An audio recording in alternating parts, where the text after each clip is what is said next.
Well, thank you and good afternoon, and thank you all for joining us. Today I'm pleased to be joined by Keith Maddox, who is the Executive Secretary Treasurer of the San Diego and Imperial Counties Labor Council, as well as Vince Hall, who is the CEO of Feeding San Diego, and Jim Floros, who's President and CEO of the Jacob and Cushman San Diego Food Bank. I want to begin by thanking San Diegans who continue to step up, who continue to heed all of the social distancing, all of the orders. Thank you for doing what you're doing. April, as we've said from the very beginning, is going to be the critical month for us to beat back this virus. And while it definitely appears that we are getting closer to being on the other side, we of course continue to need to do our part. Our actions, I will tell you, our collective actions as San Diegans has put our city and our region into a very strong position. For that I am grateful. Our first responders are grateful because everybody's been doing the right thing. It has been making a difference. So I wanted to start my remarks off with that word of thanks, because as we have talked about over these last several weeks, it hasn't been easy. It's been tough. It continues to be tough. But to see that positive momentum, to see the results that shows that it's working is very encouraging. Today I'm going to provide a couple of updates on a variety of topics. First, an announcement regarding neighborhood parks. Second, an update related to the meeting of the Recover Advisory Group focused on the economy that we announced last week. And third, the great need, the very great need for food donations and San Diegans who have stepped up to meet this need. And I'm going to have a pleasure to introduce some of those folks in just a second.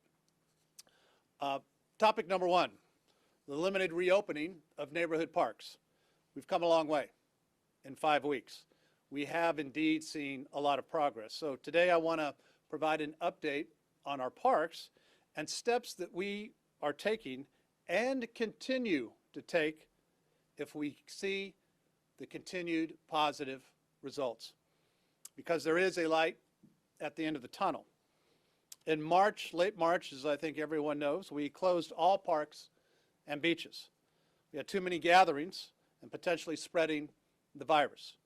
We overwhelmed the ability of our officers to enforce health rules. Since then, San Diegans have been following the rules, and our hospitals have been able to meet that patient demand thus far. We are absolutely entering a new phase of this crisis. We are in the 4th week of stay-at-home orders. And we want to provide, of course, an outlet for people to be physically and mentally active as we grapple with this new normal going forward. Last week we met with the police officers, firefighters, and lifeguards and our park and rec staff that I convened, which my goal was how do we have a phased and safe reopening of parks. So today I do have an announcement to make. Tomorrow we are going to begin a limited reopening of neighborhood parks for individual and passive use. This decision is made in conjunction with County Public Health and our public safety officers. And what these neighborhood park openings mean: you can go to a neighborhood park as long as you practice physical distancing, you participate in individual activities such as walking or jogging. And we strongly recommend, as the county does, that you wear facial coverings. What you can't do at neighborhood parks is gather in groups. Drive there because parking lots are going to remain closed. Cannot participate in active sports or groups. Playgrounds, basketball courts, soccer fields, and the like will remain closed. A full list of reopened neighborhood parks is going to be available starting tomorrow on the city's website at sandiego.gov/coronavirus. Our regional parks, beaches, boardwalks, golf courses, and major trails remain closed at this time. But I do have another update regarding these amenities. This afternoon, I held a call with coastal mayors, state parks, and representatives of the county. Our goal on this call was a safe, phased, and coordinated approach to opening some sort of water access in a way that is coordinated with our public health officials. I want to thank all of the mayors and their team that joined on this call this afternoon. Our cities will be prepared to open beaches and the bays as soon as the county authorizes the water access, which could be by the end of the month, as you heard today in the county briefing. This will be a data-driven approach as dictated by our county health officials, and that's incredibly important. And this will also be a public safety-driven approach as dictated by our public safety professionals, our lifeguards, our fire rescue, our police department. So I want to thank all San Diegans for your diligence thus far. And based upon how the public responds and how we're doing with these neighborhood park openings, we will determine the next positive steps. And whether we look at other potential park openings or whether we have to dial things back because if people did not follow the physical distancing rules. But I'm confident San Diegans will. As I said before, opening these neighborhood parks is a direct reflection on the very good work that San Diegans have been doing, and we need you to continue to do that. So thank you. Topic number 2, an update on our economic advisory group. Today, Supervisor Greg Cox and I kicked off the first meeting of the Responsible COVID-19 Economic Reopening, RECOVER group, also known, as I said, for the group that's really going to help get our economy going again. We all know what this virus has done to so many small businesses and large businesses across our county. I'm proud of the work that the city has done, my colleagues working together in the city council, as we have helped to protect San Diegans from eviction. We have extended business taxes and building permits, and we have created, of course, a $6 million small business relief fund.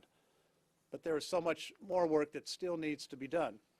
We want to be ready, all of us, the city of San Diego and region-wide, which is why this group exists, to reopen and reactivate the economy when our health officials say the time is right. We are partnering with the County of San Diego, the Chamber of Commerce, and the regional EDC to craft a region-wide recovery plan. This is bipartisan, it's binational, and a group of leaders from the business, tourism, life science, hospital sectors, you name it. I want to thank all of them that participated in the hour-and-a-half call this afternoon. This group is going to continue to meet as frequently as necessary. Our goal is very simple. How do we strategically and safely reactivate the economy when the time is right? I asked each member of the group, and I tasked each member of the group with providing short-term and long-term recommendations related to how their industry can reopen safely. We're also planning to discuss different actions that both local governments can take to help support the community and how businesses can support one another because we're united in this region. We said from the very beginning we want this to be a regional approach, and that's exactly what it is. So I look forward to this group and all San Diegans affected to help get our economy back on track. Third topic, I think all of us know, as paychecks disappear and rent and utility and grocery bills do not. The need for food donations is the greatest it's ever been. Too many of our San Diegans have been suddenly unemployed. And everybody hears how the help needs to come, and I'm really proud to introduce some folks that have been working very, very hard on that help. I am joined by organizations that are working to keep our community fed, pure and simple. And I can tell you what they're doing is amazing. I'm going to let them say a few words, but they need your help. And that's why I've asked them to come today. Together we are calling on all San Diegans to do what you can to support these local organizations that are distributing food. Because we're only going to get through this by working together as one city and as one region. As you know, I normally highlight a single individual that is stepping up to make a difference during this press conference. But today I have 3 leaders in the community who I'm going to ask to come to the microphone in just a second. And I particularly want to thank every San Diegan who has stepped up to give or distribute food at the stadium on Saturdays. I've had the honor and the privilege to be there and to see those volunteers, to see the organization, to see the volunteers that are there before the sun even comes up. And they're doing it because they want to help their fellow San Diegans, and the cars that have been lining up. But the organization and the speed in which the food is delivered, the smiles on the volunteers' faces because they care about each other, because they care about San Diegans. It's been phenomenal to see. This last weekend, the volunteers handed out over 6,500 packages of food to thousands of San Diegans. And I've had, as I said, the pleasure of getting to know some of these volunteers over the past several weeks, and the families and what they're doing, including Rebecca and Lourdes, who bring their daughters with them every Saturday to help out. And as a family, they've committed to continue to help their fellow San Diegans at the stadium every week. So to Lourdes and Rebecca particularly, thank you, and all of the volunteers who are there. You are the definition of San Diego Steps Up. And the gentleman that's really been helping to lead this organization, and it truly is an organization, as it evolved over the coming weeks, is Keith Maddox, who's the San Diego and Imperial Counties Labor Council. Keith, my friend, thank you for stepping up and representing the best of this city, the best of this region, and all of your members who have so much to do on their own, but take time out of their weekend because they care about San Diegans. The efforts that I'm going to describe right now are free of charge. We know that there's the need, and so when you hear the opportunity to give to the food bank, when you hear the opportunity to give to Feeding San Diego, please consider if you can, because seeing firsthand the families that are coming through with the smile and the waves through their cars, we need your help now more than ever. Keith Maddox, please come on up. Thank you, Mr. Mayor, for having us here and for those kind words about what some of the things that we've been doing and also what the city has been doing to kind of lead in this crisis that we have. I also want to thank both the Food Bank and Feeding San Diego. We partner, our Labor Council, the San Diego and Imperial Counties Labor Council partners with both of those organizations. And it's been a real lifesaver for our members and for San Diego. I mean, we've been partnering with them. We've distributed food to over 6,500 families across the region in the last 5 weeks through our operations, both for union members and then the Saturday distributions. And every week, you heard the mayor talk about it. You see some of the slides over here. Every week we have union teachers and grocery workers, home care providers, construction workers, stage hands, all of them, some of them that are working around the clock and some of them who are laid off. That are putting their skills to work to help feed San Diego's families. And it's that power of people standing together to help one another in our communities. It's about solidarity. It's the principles that our union movement is founded upon. Some of our members were some of the very first to lose their jobs and to feel the pain in this crisis, where they were working at the hotels, the convention center, the arenas. You know, we started getting reports of conventions canceling and concerts canceling and those conferences that were all coming about. And so our workers immediately began to lose their paychecks. And now they need a little help to feed their own families. But the spirit of our members has never wavered, as you've heard the mayor talk about and see some of the slides of being out there and giving back. And it's like Phil, who's an IATSE 122 member that works at the convention center and at concerts. He's a stagehand, works behind the scene, and he brings these conventions and concerts to life. He was one of the very first to immediately lose his paycheck, and he responded by volunteering, by coming into our union distributions to help other workers in need, while he was also needing a helping hand himself to put food on his table. And every day we see more and more of our members across San Diego being impacted. They're laid off, have their hours cut, and so many of these are tourism workers, or they work at other operations that feed our tourism economy, like Mindy, who's worked for 30 years at the San Diego Zoo, the world-class San Diego Zoo, as a tour operator driving a double-decker bus.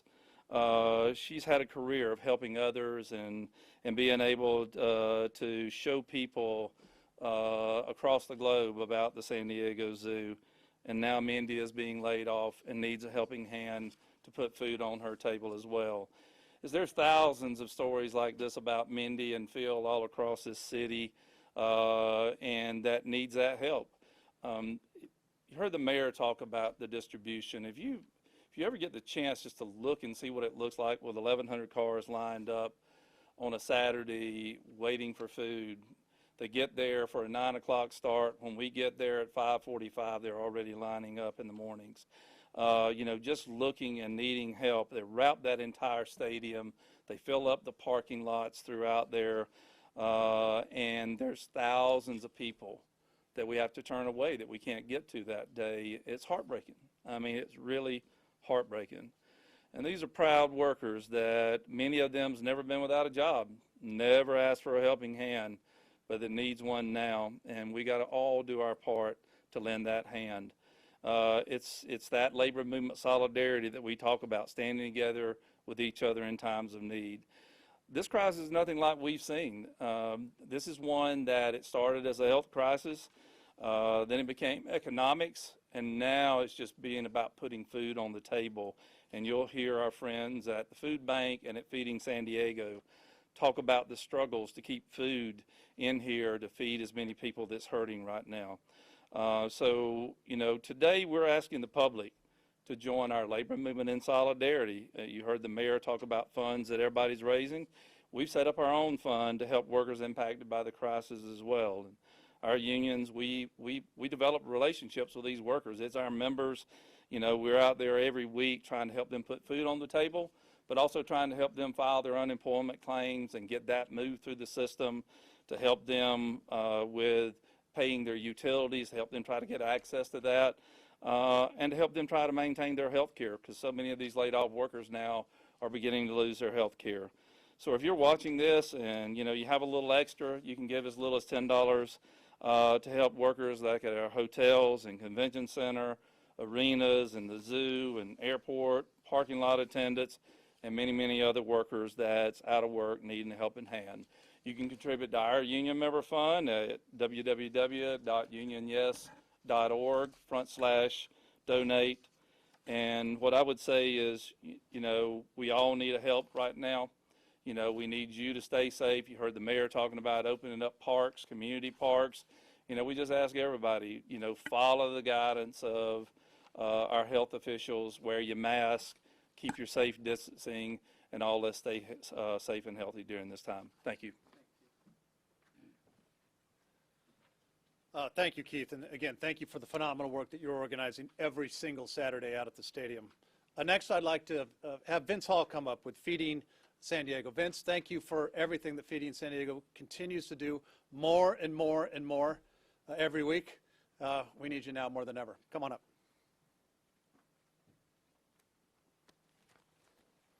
Thank you very much, Mayor Faulconer. Thank you for your leadership of the city, guiding us through this crisis. Thank you for responding to every ask from Feeding San Diego with enthusiasm and solutions. And thank you also for coming to the Saturday distributions at the stadium, not just with an eye toward kicking it off. And given the scope of your responsibilities, nobody would fault you for leaving those distributions by 9:15. But to see you there at 10:15 and at 11:15, still putting food in cars, still bringing hope to the community, still providing personal service in addition to your public service is inspiring, and we thank you for that. I had the privilege of leading Feeding San Diego, and we provided over 26 million meals last year to families in need across the county through a network of 300 local charities, food pantries, and distribution sites. Before the COVID-19 crisis, 1 out of every 8 people in our county was struggling with hunger on a regular basis, and that rate tragically was higher amongst children, with 1 out of every 6 kids. But today, we're in the largest hunger crisis of perhaps a century.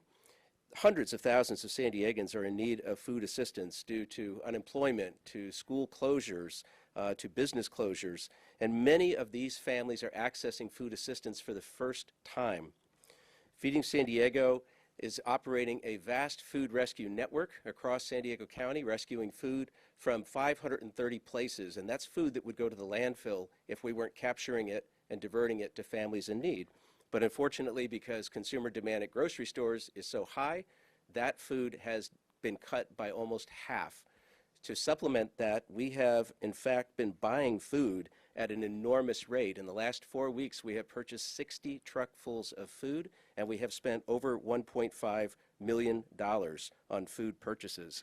So I thank the mayor for his call to support Feeding San Diego and the San Diego Food Bank with donations. Our website, feedingsandiego.org, is available for donations, and it would be helpful. And I thank the city firefighters who stepped up with a major donation to Feeding San Diego in the last week. We're continuing to work around the clock to meet this increased demand for services, and we are really thankful for the San Diego Imperial County's Labor Council for their leadership on the distribution that is occurring every Saturday morning. But that's not the only distribution. If you visit feedingsandiego.org, we have a map that is clickable. You can zoom into your neighborhood and you can find distributions that are easily available to you no matter where you live in the city or the county for that matter. From San Ysidro to Oceanside, out to Borrego Springs, we are providing services. This community is really special, and during a crisis, whether it was the 2003 wildfires or the 2007 wildfires, we come together as a community, even at a moment when we have to remain socially distant, and we work together to get ourselves, our friends, our neighbors, our faith communities, our colleagues through a disaster.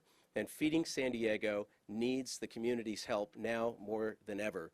This morning I was at Dewey Elementary School kicking off a military family food distribution, part of our Feeding Heroes program, and I talked to a military spouse whose husband is literally on deployment in a combat zone, and she and her kids are struggling with hunger right here in our community of San Diego. And we're very proud to serve those active duty military and veteran families, as we are all San Diegans in need.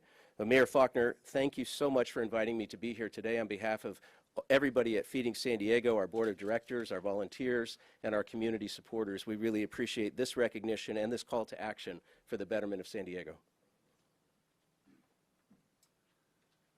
Thank you, Vince. We greatly appreciate all the work that you are doing. It really speaks volumes. And last but certainly not least, Jim Flores of the San Diego Food Bank. Jim has always been there for this community. Just like Feeding San Diego, the work that you're doing day in and day out, Jim, thank you. I am so appreciative. The city is so appreciative. Families are so appreciative.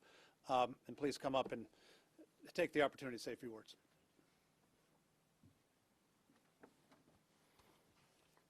Thank you, Mayor Faulconer. Thank you for your leadership during this time of crisis.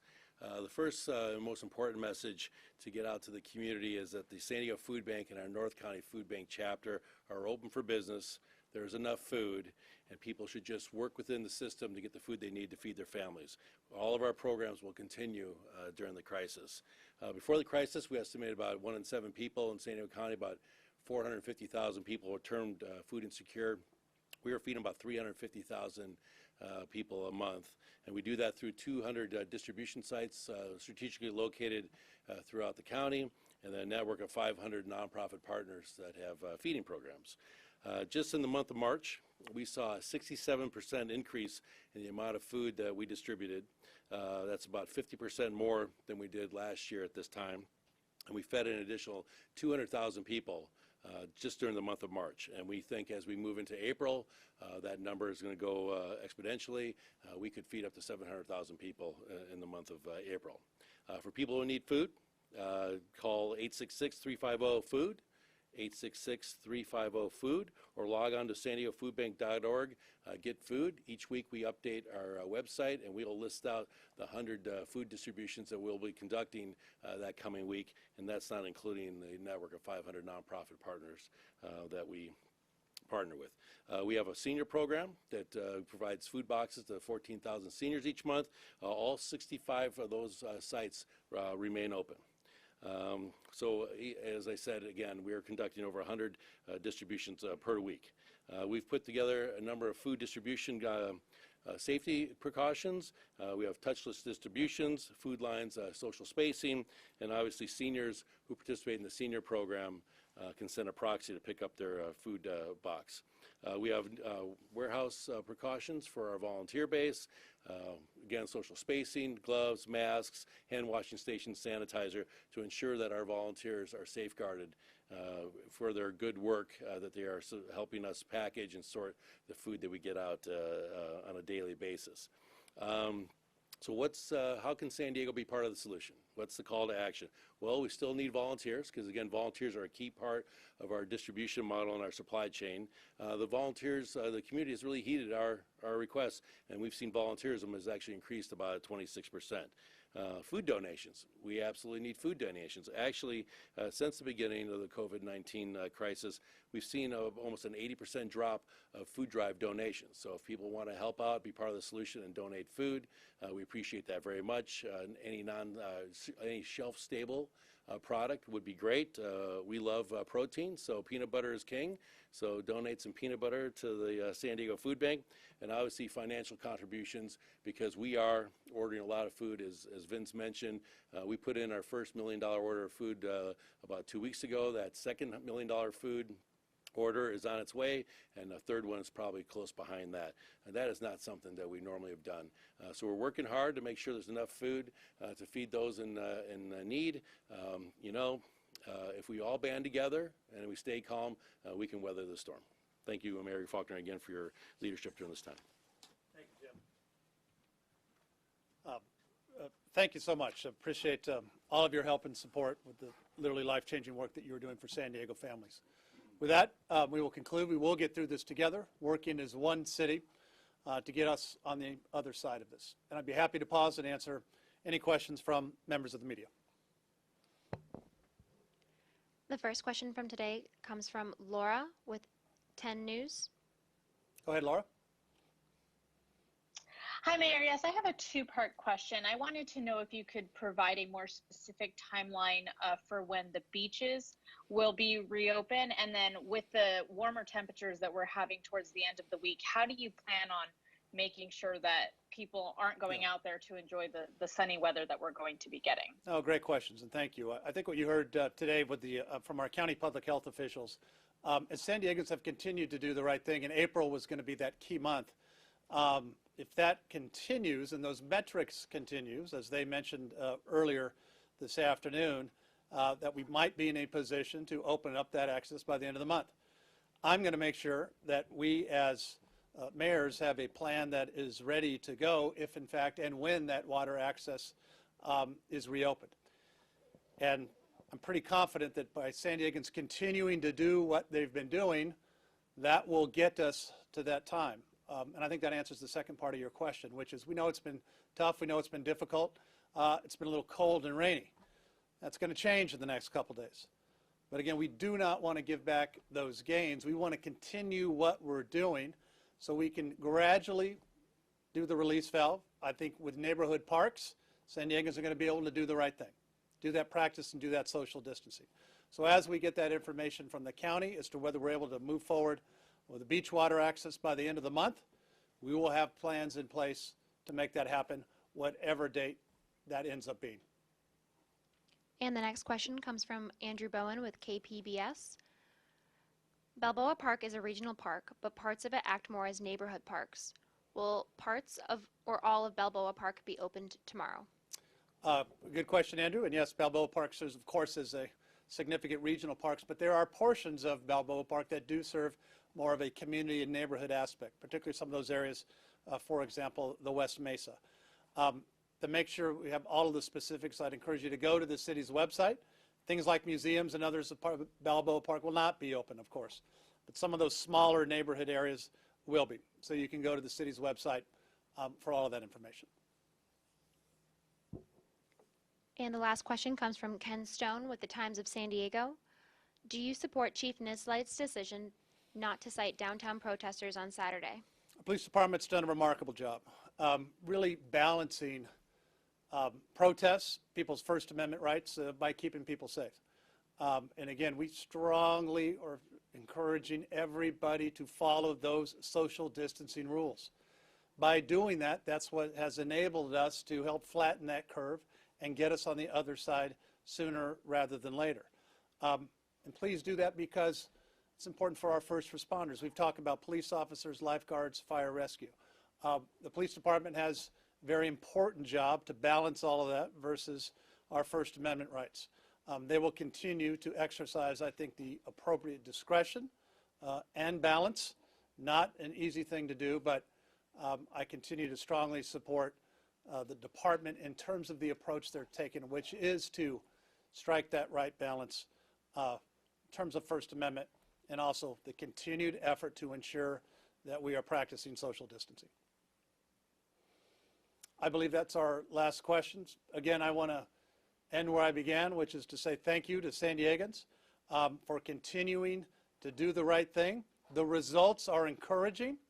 Let's keep it up. And a final word of thanks to the individuals who are here today, Keith Maddox, Jim Flores, and Vince Hall. Thank you for helping to feed San Diego. Your generosity, your compassion is on display for the whole county and state and world to see. Let's keep it up. Thank you, and that will conclude today's briefing.